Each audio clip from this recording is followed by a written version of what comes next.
solid opening, and actually, to be fair, it's one that his team is really going to like.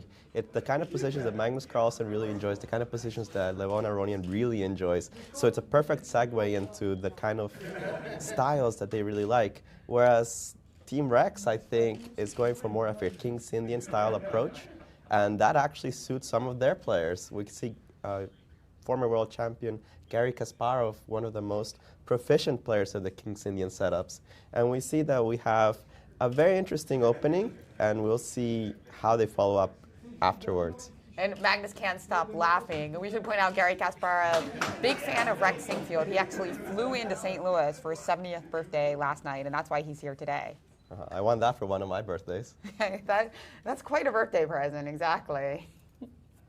And he also gave a very lovely speech about the importance of the Sinquefield Cup and the chess club in general to the promotion of chess, particularly in America.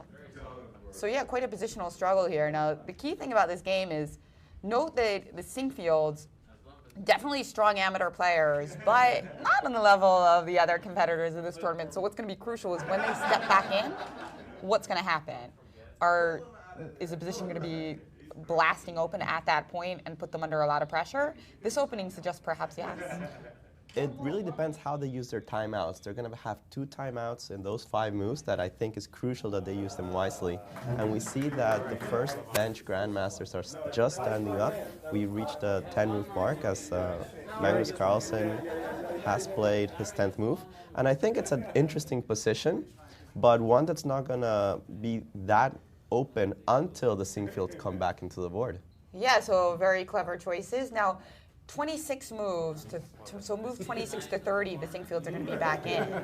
So unless the game lasts another 25 moves, they'll only play those 5 moves. So the key question is, are they both going to use their 2 timeouts in that 5-move ban?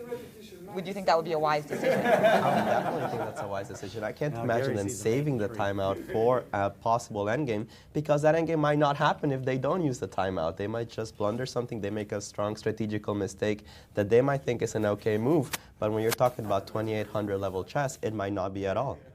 So the move knight to e1 has just been played. And Kasparov is thinking deeply about this move. It's actually a very lovely Magnus Carlsen style of move.